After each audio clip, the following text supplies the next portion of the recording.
Hello दोस्तों। Capital waiting के second session में जो हमारा ये सेशन है, इस सेशन में हम कैपिटल वेटिंग की सबसे पहली मेथड सीखेंगे और उस मेथड का नाम है पे back period method. Capital waiting का जो हमारा पिछला सेशन था, जो हमारा लास्ट सेशन था, उस सेशन में हमने सबसे पहले ये देखा था कि कैपिटल वेटिंग क्या होता है। तो इसमें हमने आपको ये बात बताई थी कि कैपिटल वेटिंग एक ऐसी मेथड होती है जिससे हम इन्वेस्टमेंट का डिसीजन लेते हैं। इसके साथ में हमने आपको ये बताया था कि जब भी कैपिटल वेटिंग का सवाल आएगा तब आपको दो चीजें निकालनी होगी। सबसे पहले आप आउटफ्लो पता करेंगे, फिर आप इनफ्लो पता करेंगे। आउटफ्लो पता करने का एक ही तरीका है, जबकि इनफ्लो पता करने के तीन तरीके होते हैं। ये भी हमने आपको बताया था कि या तो क्वेश्चन में आपको प्रॉफिट दिया होगा, या सेल्स दी होगी, या सेविंग दी होगी। फिर उसके बाद कैश आउटफ्लो कैसे निकाला जाता है वो हमने आपको बताया था। सबसे पहले मशीन की कॉस्ट लिखते हैं, उसमें इन्वेस्टमेंट, उसमें इंस्टॉलेशन चार्जेस ऐड करते हैं, उसमें वर्किंग कैपिटल ऐड करते हैं, तो आउटफ्लो आता है। और उसके बाद फिर हमने आपको लास्ट सेशन में कैश इनफ्लो निकालना भी सिखाया था कि अगर प्रॉफिट दिया है तब कैसे निकलेगा, सेल्स दिए तब कैश इनफ्लो कैसे निकलेगा, और कैश सेविंग्स दिए तब कैश इनफ्लो हम कैसे निकालेंगे।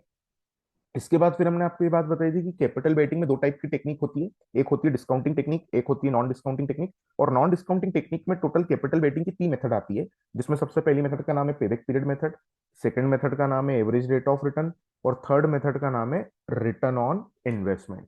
तो सबसे पहले कैपिटल वेटिंग के हमारे इस सेकंड सेशन में हम नॉन डिस्काउंटिंग टेक्निक की मोस्ट इंपॉर्टेंट मेथड, जिसका नाम है पेबैक पीरियड मेथड, से शुरुआत करेंगे। और सबसे पहले पेबैक पीरियड मेथड क्या होती है हम इसके कंसेप्ट को समझेंगे, और फिर पेबैक पीरियड कैसे निकाला जाता है हम उसकी बात करेंगे। तो देखिए, सबसे पहले मेथड का नाम लिख देते हैं, पे बैक पीरियड मेथड। पीरियड क्या होता है? पेबैक पीरियड का मतलब होता है कि कितने समय में हमें हमारा लगाया हुआ पैसा वापस मिल जाएगा, उसी को हम पेबैक पीरियड कहते हैं। ठीक है, जितने समय में हमें लगाया हुआ पैसा हमें वापस मिलता है उसी को हम क्या बोलते हैं, पेबैक पीरियड। जैसे फॉर एग्जांपल, आपने कहीं पे 10 लाख रुपए लगाए, आपने कहीं पे 10 लाख रुपए का क्या किया, इन्वेस्टमेंट किया। अब आपको उस जगह से हर साल 2 लाख रुपए मिल रहे हैं। आपको हर साल वहां से कितने रुपए मिल रहे हैं, तो वहां से आपको हर साल 2 लाख रुपए मिल रहे हैं। तो अगर आपने कहीं पे 10 लाख रुपए लगाए हैं और आपको अगर हर साल 2 लाख रुपए वापस मिल रहे हैं, तो बताइए लगाया हुआ पैसा आपको कितने समय में वापस मिलेगा। तो इस कंडीशन में आपको जो लगाया हुआ पैसा है वो 5 साल में वापस मिलेगा। अगर आप कहीं पे 10 लाख रुपए लगा चुके हैं, हर साल अगर आपको 2 लाख रुपए वापस मिल रहे हैं, 2 लाख रुपए का आपको हर साल रिटर्न मिल रहा है, तो लगाया हुआ पैसा आपको 5 साल में वापस मिलेगा। आपने कहीं पे 15 लाख रुपए लगाए और आपको हर साल अगर 5 लाख रुपए वापस मिल रहे हैं, आपने कहीं पे इन्वेस्ट किया कितने रुपए का, कहीं पर आपने इन्वेस्ट किया 15 लाख रुपीज का, और वहां से आपको हर साल कितना रिटर्न मिल रहा है, तो हर साल आपको 5 लाख रुपए वापस मिल रहे हैं। तो अब लगाया हुआ पैसा आपको कितने समय में वापस मिल जाएगा, तो लगाया हुआ पैसा आपको 3 साल में वापस मिल जाएगा। तो इसी को हम क्या बोलते हैं, पेबैक पीरियड। पेबैक पीरियड का मतलब होता है कि जो हमने पे किया है वो कितने समय में हमारे पास वापस आएगा। जो भी हमने इन्वेस्ट किया है वो हमारे पास कितने समय में वापस आएगा, उसी को हम क्या बोलते हैं, पेबैक पीरियड। तो पेबैक पीरियड का फॉर्मूला क्या होगा, तो पेबैक पीरियड का फॉर्मूला एकदम सीधा सीधा फॉर्मूला होगा, initial investment divided by annual cash inflow, divided by annual cash inflow. ये आपका फॉर्मूला है, ये आपका पेबैक पीरियड का फॉर्मूला है, initial investment divided by annual cash inflow. अब ये पेबैक पीरियड होता क्या है वो हमने आपको बता दिया कि कितने समय में लगाया हुआ पैसा आपको वापस मिलेगा, उसी को हम क्या बोलते हैं, पेबैक पीरियड। ठीक है, अब मैंने आपको भी दो एग्जांपल दिए। पहला एग्जांपल ये दिया कि आप कहीं पे 10 लाख रुपए लगाते हैं। कितने रुपए लगाते हैं आप, 10 लाख रुपए। तो इनिशियल इन्वेस्टमेंट हो गया 10 लाख रुपए, और आपको हर साल 2 लाख रुपए वापस मिल रहे हैं। वापस मिल रहे हैं मतलब ये पैसा आपके पास आ रहा है। तो आ रहा है इट मीन्स ये आपका क्या है, कैश इनफ्लो। तो ये हो गया आपका 5 ईयर, पेबैक पीरियड आ गया आपका 5 ईयर। एक और एग्जांपल दिया मैंने, जिसमें मैंने कहा था कि आपने 15 लाख रुपए लगाए, you are investing 15 lakh rupees and you are getting 5 lakh rupees every year.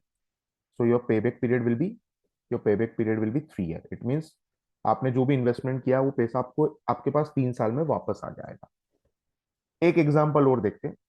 मैंने आपको कहा कि आप मुझे 20 लाख रुपए दो, आप मुझे कितने रुपए दो, 20 लाख रुपए। आप मुझे 20 लाख रुपए दो, मैं आपको हर साल 5 लाख रुपए वापस करूंगा। तो आपने पैसा कितना लगाया, आपने 20 लाख रुपए लगाए, और मैं आपको हर साल 5 लाख रुपए वापस कर रहा हूँ। तो अब लगाया हुआ पैसा आपके पास कितने समय में वापस आ रहा है, तो लगाया हुआ पैसा अब आपके पास 4 साल में वापस आ रहा है। तो ये जो हमने 5 साल, 4 साल, 3 साल ये जो लिखा है ना, ये जो निकाला है, इसी को हम क्या बोलते हैं, पे बैक पीरियड। इसी को हम क्या बोलते हैं, पे बैक पीरियड। तो पे बैक पीरियड का मतलब होगा कि कितने समय में हमें लगाया हुआ पैसा वापस मिल रहा है। तो ये तो आपने कंसेप्ट समझ लिया पेबैक पीरियड का, कि पेबैक पीरियड हमें ये बताता है कि हमें जो हमने पैसा लगाया है वो कितने समय में हमें वापस मिलेगा। लेकिन एक बात बताइए आप लोग, क्या कभी भी ऐसा होता है क्या कि हमने जो इन्वेस्टमेंट किया, चाहे वो 10 लाख का किया हो या 15 लाख का किया हो या 20 लाख का किया हो, सपोज आपने कोई बिजनेस शुरू किया या आपने कोई प्रोजेक्ट अपने हाथ में लिया जिसमें इन्वेस्टमेंट, आपका इनिशियल इन्वेस्टमेंट कितना है, आइदर इट इज 10 लाख और 15 लाख और 20 लाख। तो ऐसा होता है क्या कि आपने जो इन्वेस्टमेंट किया है, आपने जो पैसा लगाया है, आपने जो पैसा निवेश किया है, आपको हर साल इक्वल अमाउंट ही वापस मिले? Is it possible? जरूरी थोड़ी है कि हर साल आपको इक्वल अमाउंट ही वापस मिले। हो सकता है कि आपने किसी प्रोजेक्ट में इन्वेस्टमेंट कर दिया 10 लाख का, अब आपको पहले साल 2 लाख मिल रहे हैं, अगले साल 3 लाख मिल रहे हैं, फिर आपको 1.5 लाख मिल रहे हैं, फिर आपको 4 लाख मिल रहे हैं। तो हर साल जो आपके पास पैसा आ रहा है वो अलग अलग है। आपके पास जो हर साल पैसा आ रहा है वो क्या है, अलग अलग है। तो अगर आपका जो कैश इनफ्लो है वो हर साल का अलग अलग है, it means your cash inflow is different, हर साल का अलग अलग है। अभी जो मैंने आपको एग्जांपल दी है कि आप मुझे 10 लाख रुपए दो, मैं आपको हर साल 2 लाख रुपए वापस करूंगा। आप मुझे 15 लाख रुपए दो, मैं आपको हर साल 5 लाख रुपए वापस करूंगा। आप मुझे 20 लाख रुपए दो, मैं आपको हर साल 5 लाख रुपए वापस करूंगा। तो ये वो एग्जाम्पल थे जिसमें हर साल का कैश इनफ्लो क्या था, सेम था। तो फॉर्मूला हमने लिखा था initial investment divided by annual cash inflow. अब अगर आपका हर साल का कैश इनफ्लो अलग अलग है, आपका हर साल का कैश इनफ्लो क्या है, अलग अलग है। जैसे फॉर एग्जांपल आपने कहीं पे 10 लाख रुपए का इन्वेस्टमेंट किया और आपको पहले साल 2 लाख रुपए मिल रहे हैं, अगले साल 3 लाख रुपए मिल रहे हैं, फिर 2 लाख रुपए मिल रहे हैं, फिर 1 लाख रुपए मिल रहे हैं, फिर 4 लाख रुपए मिल रहे हैं। इट मीन्स हर साल आपके पास जो पैसा आ रहा है वो क्या है, अलग अलग है, या आपका जो कैश इनफ्लो है वो अलग अलग है। तो उस कंडीशन में पेबैक पीरियड का जो फॉर्मूला है वो चेंज हो जाएगा। उस कंडीशन में पेबैक पीरियड का फॉर्मूला लगेगा, payback period, pay back period is equal to completed year, completed year plus required remaining, required remaining cash inflow divided by cash inflow of next year, cash inflow of next year. तो ये formula payback period में तब use किया जाता है जब हमारा हर साल का कैश इनफ्लो क्या होता है, अलग अलग होता है। तो अगर आपका कैश इनफ्लो हर साल का सेम है तो आप फॉर्मूला कौन सा यूज करेंगे, initial investment divided by annual cash inflow. ये फॉर्मूला यूज कब होगा, ये वाला फॉर्मूला यूज होगा जब कैश इनफ्लो हर साल का सेम होगा। तो हम लिख देते हैं when cash inflows for all the years are same. जब हर साल आपको जो पैसा मिल रहा है वो सेम है, वो इक्वल है, ठीक है, वो सेम है या वो इक्वल है। आपको हर साल 2 लाख रुपए वापस मिल रहे हैं, आपको हर साल 3 लाख रुपए वापस मिल रहे हैं, आपको हर साल 4 लाख रुपए वापस मिल रहे हैं, आपको हर साल 1 लाख रुपए वापस मिल रहे हैं। तो जब आपका कैश इनफ्लो हर साल का सेम होता है तब हम फॉर्मूला लगाएंगे initial investment divided by annual cash inflow, और इस फॉर्मूले से हम पेबैक पीरियड निकालेंगे। लेकिन जब आपका हर साल का कैश इनफ्लो अलग अलग हुआ, इट मीन्स आपने इनिशियल इन्वेस्टमेंट किया 10 लाख रुपए का, अब आपको हर साल जो अमाउंट मिल रहा है वो अलग अलग है, ठीक है। तब आप ये वाला फॉर्मूला जो स्क्रीन पे लिखा है, completed year plus required remaining cash inflow divided by cash inflow of next year, इस फॉर्मूले का हम क्या करेंगे, यूज करेंगे। तो टोटल हमारे पास दो फॉर्मूले हो गए। ये फॉर्मूला यूज कब होता है, तो हम लिख देते हैं when cash inflows are different, when cash inflows are different. जब हर साल का कैश इनफ्लो क्या होगा, अलग अलग होगा, तब हम ये फॉर्मूला लगाएंगे। अब एक काम करते हैं, एक एग्जाम्पल देखते हैं और उस एग्जाम्पल से हम पेबैक पीरियड का ये सेकंड फॉर्मूला भी लगाकर देख लेते हैं। चलिए, तो एक एक एग्जांपल लेते हैं। सपोज एग्जांपल, सपोज आपने कहीं पे इन्वेस्टमेंट किया है, या यूं कहें कि आपका जो कैश आउटफ्लो है, आपका जो कैश आउटफ्लो है वो माना कि आपका जो कैश आउटफ्लो है वो माना कि हमने 20 लाख रुपए है। Your cash outflow is 20 lakh rupees. 20 lakh रुपए आपने कहीं पे निवेश किए, और आपके पास हर साल जो पैसा आ रहा है, आपके पास हर साल जो पैसा आ रहा है उसमें year one, year 2, year 3, year 4, year 5। अब देखो, हर साल का जो कैश इनफ्लो में लिखूंगा वो अलग अलग लिखूंगा। हर साल का हम कैश इनफ्लो अलग अलग क्यों लिखेंगे? तो हर साल का कैश इनफ्लो हम अलग अलग इसलिए लिखेंगे क्योंकि जरूरी नहीं है कि आपने जहाँ पे निवेश किया है वहां से आपको हर साल जो रिटर्न मिले, आपके पास जो पैसा आए, वो हर साल का सेम रहे। तो आपको जो हर साल कैश मिल रहा है उसमें पहले साल आपको मिल रहे हैं 4 लाख रुपए, दूसरे साल आपको मिल रहे हैं 5 लाख रुपए, अगले साल आपको मिल रहे हैं 7 लाख रुपए, उसके अगले साल आपको मिल रहे हैं 6 लाख रुपए, और उसके अगले साल आपको मिल रहे हैं 4 लाख रुपए। इट मीन्स आपको करना क्या है, आपको कहीं पे 20 लाख रुपए का निवेश करना है, और निवेश करने पे आपको पहले साल 4 लाख रुपए मिलेंगे, दूसरे साल आपको 5 लाख रुपए वापस मिलेंगे, फिर आपके पास 7 लाख रुपए आएंगे, फिर आपके पास 6 लाख रुपए आएंगे, और फिर आपके पास 4 लाख रुपए आएंगे। तो टोटल आपके पास 5 और 4 9, 9 और 7 16, 16 और 6 22, और 4 26 लाख रुपए आपके पास 5 साल में आ जाएंगे। आपको पता क्या करना है? आपको पता करना है कि कितने समय में लगाया हुआ पैसा हमें वापस मिलेगा। कितने समय में लगाया हुआ पैसा हमें वापस मिलेगा, ये हमें फाइंड करना है। अब देखिए, यहाँ पे जो कैश इनफ्लो है वो हर साल का सेम है। अगर मैंने हर साल 4 लाख रुपए लिख दिए होते, या हर साल मैंने 5 लाख रुपए लिखे होते, या हर साल मैंने 3 लाख रुपए लिखे होते, या हर साल मैंने 6 लाख रुपए लिखे होते, तो आप क्या करते? जो कैश आउटफ्लो आपको 20 लाख रुपए दिख रहा है उसको 4 लाख, 5 लाख, 3 लाख या 6 लाख से आप क्या कर देते? डिवाइड कर देते। इट मीन्स आप फर्स्ट फॉर्मूला यूज कर लेते, पेबैक पीरियड का, initial investment divided by annual cash inflow. लेकिन यहाँ पे जो हर साल का कैश इनफ्लो है, जो हमारे सामने हर साल का कैश इनफ्लो है, वो अलग अलग है। तो जब हर साल का कैश इनफ्लो अलग अलग होता है तब हम फॉर्मूला यूज करेंगे, completed year plus required remaining cash inflow upon cash inflow of next year. इस फॉर्मूले का हम क्या करने वाले हैं? यूज करने वाले हैं। तो फॉर्मूले को यूज करने से पहले आपको क्या करना होगा? आपको इसका क्यूमुलेटिव फाइंड करना होगा। जो कैश इनफ्लो दिया है आपको इसका क्या निकालना होगा? क्यूमुलेटिव। अब क्यूमुलेटिव कैसे निकालते हैं? तो देखो, पहले 4 लाख रुपए यहाँ पे लिखो, 4 लाख रुपए में 5 लाख रुपए जोड़ो तो आ जाएगा 9 लाख रुपए। 9 लाख रुपए में फिर 7 लाख जोड़ो तो आ जाएगा 16 लाख रुपए। 16 लाख में फिर 6 लाख जोड़ो तो आएगा 22 लाख रुपए, और 22 में फिर 4 जोड़ दो तो आ जाएगा 26 लाख रुपए। तो आपको क्या दिया है? आपको कैश आउटफ्लो दिया 20 लाख रुपए, और आपको हर साल का क्या दिया हुआ है? तो आपको हर साल का कैश इनफ्लो दिया है। अब जब हमने क्यूमुलेटिव निकाल लिया, तो क्यूमुलेटिव निकालने पे देखिए हमें ये पता चला कि पहले साल हमारे पास 4 लाख रुपए वापस आ गए, दूसरे साल में टोटल हमारे पास 9 लाख रुपए वापस आ गए, तीसरे साल में हमारे पास सॉरी सॉरी तीसरे साल में हमारे पास टोटल 16 लाख रुपए वापस आ गए, चौथे साल में हमारे पास 22 लाख रुपए वापस आ गए, और पांचवें साल में हमारे पास टोटल 26 लाख रुपए आ गए। तो टोटल हमने क्या किया? हर साल का कैश इनफ्लो इसमें जोड़ते गए।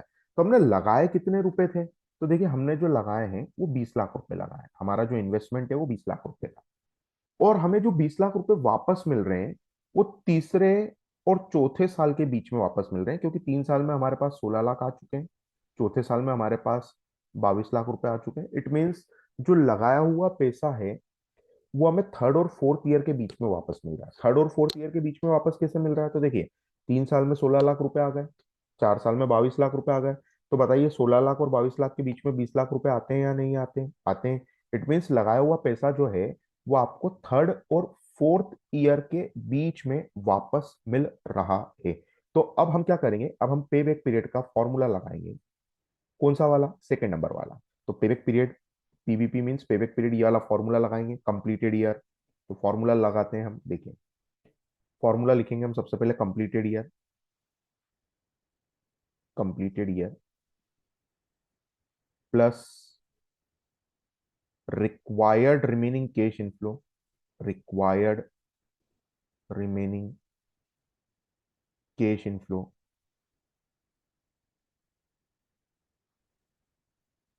Divided by cash inflow of next year, divided by cash inflow of next year,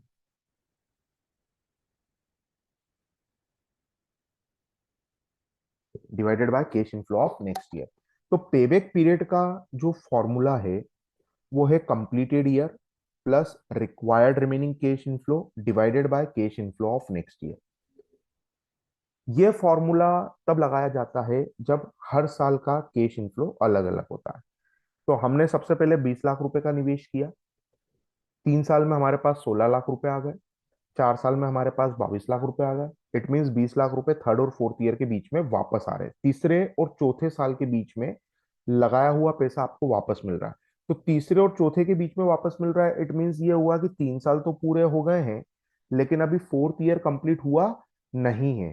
3 और 4 के बीच में वापस मिल रहा है का मतलब क्या होता है? तो 3 और 4 के बीच में वापस मिल रहा है का मतलब ये होता है कि आपके 3 साल तो कंप्लीट हो गए हैं, लेकिन अभी आपका फोर्थ ईयर कंप्लीट हुआ नहीं है। तो कंप्लीटेड ईयर में आप 3 लिखेंगे plus required remaining cash inflow. Required remaining cash inflow का मतलब होता है जितना पैसा कमाना बाकी है। तो देखिए हमने लगाए कितने लाख है, हमने लगाए हैं 20 लाख। हमने लगाए कितने लाख है? तो हमने लगाए हैं 20 लाख रुपए। और रिक्वायर्ड रिमेनिंग कैश इनफ्लो का मतलब होता है कितना पैसा कमाना बाकी। तो 20 लाख रुपए आपने शुरुआत में लगाए, 3 साल में कंप्लीटेड ईयर में 3 लिखा, तो 3 साल में आपने कितना पैसा कमा लिया, कितना पैसा आपके पास आ गया? तो आपके पास 16 लाख रुपए आ गए। तो कितने रुपए लेना बाकी है या कितने रुपए कैश इनफ्लो हमारे पास आना बाकी है? रिक्वायर्ड रिमेनिंग कैश इनफ्लो कैसे निकलेगा? तो देखिए हमने शुरुआत में लगाए थे 20 लाख रुपए, 3 साल में हमारे पास 16 लाख रुपए आ चुके हैं। इट मीन्स हमें चौथे साल में सिर्फ 4 लाख रुपए की जरूरत है।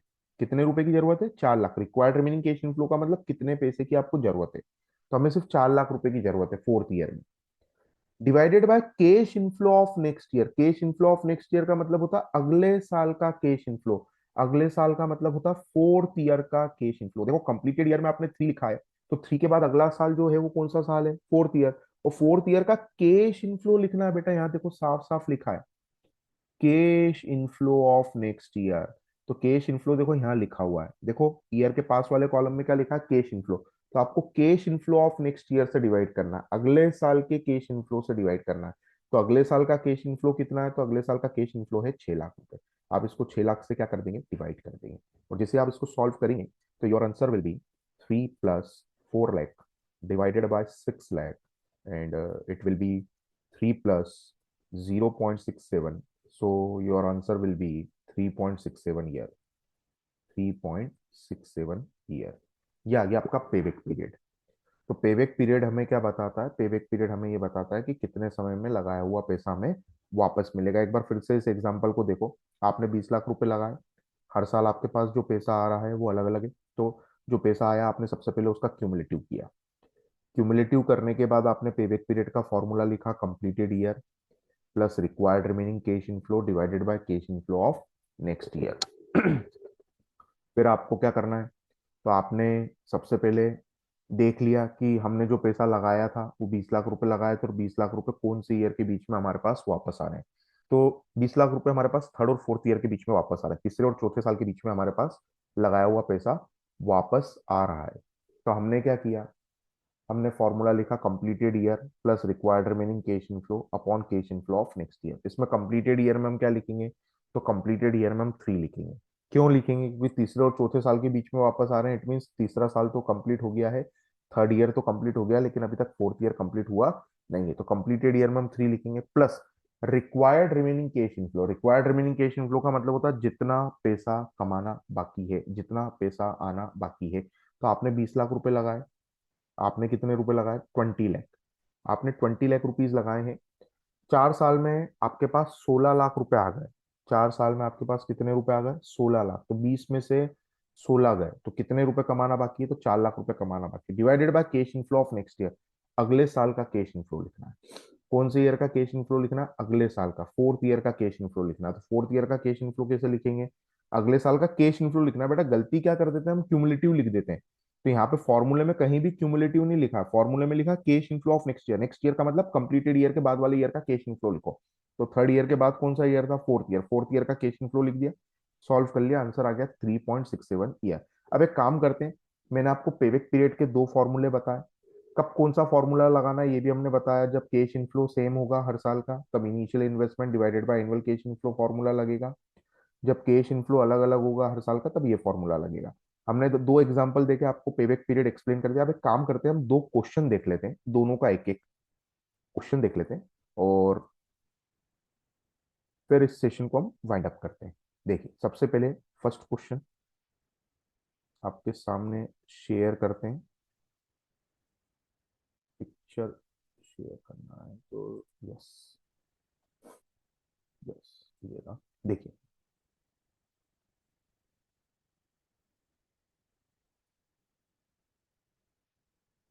देखिए ध्यान दीजिएगा, आपके सामने स्क्रीन पर एक क्वेश्चन मैंने शेयर किया है।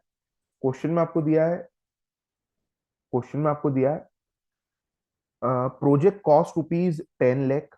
एक प्रोजेक्ट की जो कॉस्ट है वो 10 लाख रुपए है। And yield an annual cash inflow of rupees 2 lakh for 8 year. तो देखिए प्रोजेक्ट की जो कॉस्ट है वो 10 लाख रुपए है, और इससे हर साल an annual cash inflow, annual का मतलब हो गया कि आपको हर साल जो अमाउंट मिल रहा है वो 2 लाख रुपए मिल रहा है। और आपसे पूछा कैलकुलेट इट्स पेबैक पीरियड, आपको इसका पेबैक पीरियड पता करना है। तो देखिए हर साल का कैश इनफ्लो क्या है, सेम है। तो हम क्या करेंगे, सबसे पहले लिखेंगे सॉल्यूशन, और इसमें हम पेबैक पीरियड का फॉर्मूला लगाएंगे। पे बैक पीरियड, पेबैक पीरियड का हम फॉर्मूला लगाएंगे। पेबैक पीरियड का फॉर्मूला रहेगा हमारा initial investment, initial investment divided by annual cash inflow, divided by annual cash inflow, ये हमारा फॉर्मूला रहेगा। तो इनिशियल इन्वेस्टमेंट हमारा कितना है? इनिशियल इन्वेस्टमेंट है हमारा 10 लाख रुपए का। इनिशियल इन्वेस्टमेंट है हमारा 10 लाख रुपए का। हर साल हमारे पास 2 लाख रुपए वापस आ रहे हैं।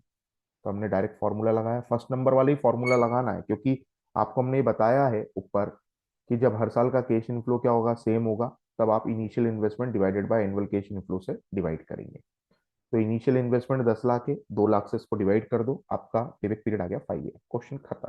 ठीक है, क्वेश्चन में दम नहीं था, एकदम इजी क्वेश्चन है, सिंपल क्वेश्चन है। 10 लाख रुपए लगा रहे हैं, हर साल 2 लाख रुपए वापस आ रहे हैं, 8 सालों तक वापस आ रहे हैं, तो 8 सालों में तो 16 लाख आ जाएंगे।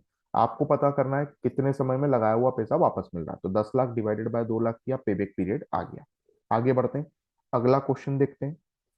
लेट अस सी नेक्स्ट क्वेश्चन। यस, ये रहा question, question number second. Second number के क्वेश्चन में देखिए क्या दिया है, समझ लेते हैं क्वेश्चन नंबर सेकंड को भी।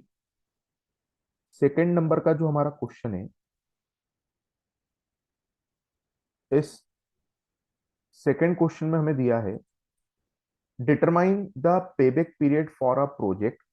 फिर से हमें क्या फाइंड करना है, तो देखिए साफ साफ लिखा है determine the payback period, payback period निकालो which require a cash outlay of rupees, which will require determine the payback period for a project which require a cash outlay,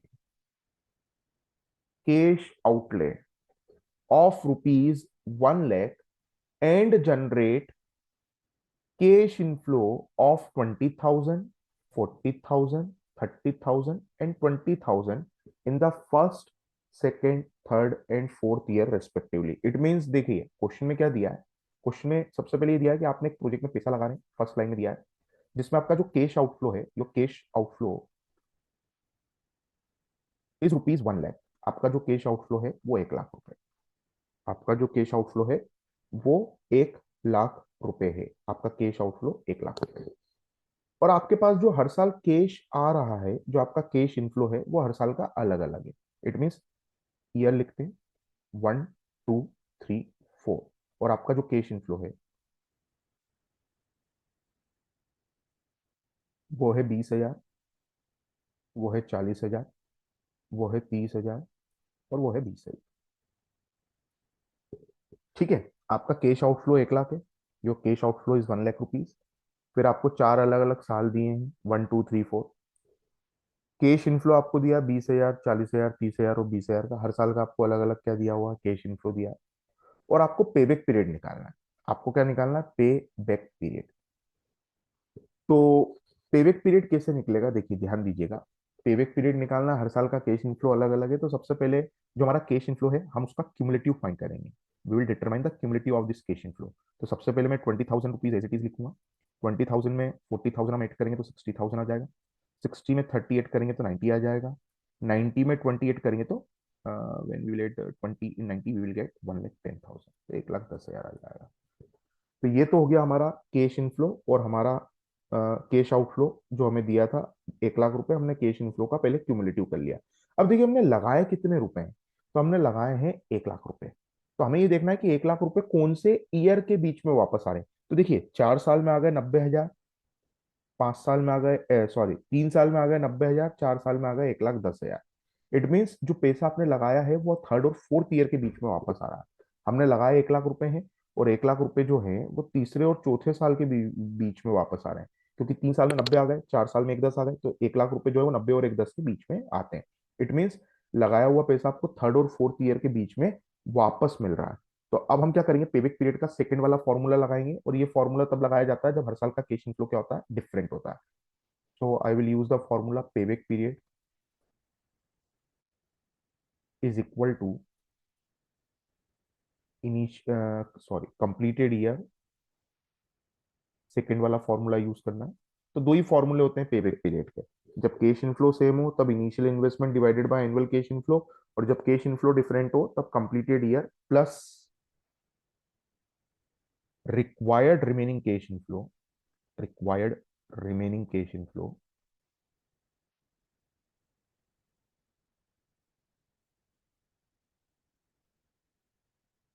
divided by